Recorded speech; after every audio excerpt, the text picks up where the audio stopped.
लाडकी बहीण योजनेवरून महायुती सरकारमध्ये श्रेयवादाची लढाई। मुंबईत भाजप महिला मोर्चातर्फे लाडक्या बहिणींचा देवाभाऊ कार्यक्रम, तर फडणवीसांनाही गुलाबी जॅकेटची भुरळ।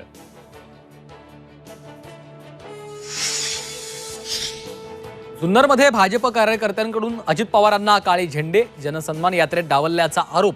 महायुतीत वादाची चिन्ह, तर काळ्या झेंड्यावरून संजय राऊतांचा महायुतीला टोला।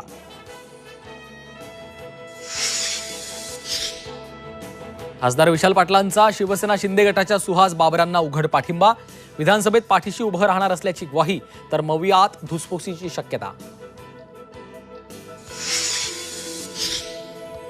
शरद पवारांना सोडून अजित पवारांसोबत नाईलाजाने गेलो, या राजेंद्र शिंगणेंच्या वक्तव्यावर अजित पवार गटाची प्रतिक्रिया।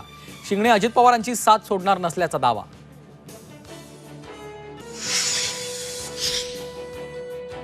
मुंबईतील कोस्टल रोडचा चौथा टप्पा पूर्ण होण्यासाठी अजून 4 महिने प्रतीक्षा। डिसेंबरपर्यंत कोस्टल रोड पूर्ण होण्याची शक्यता।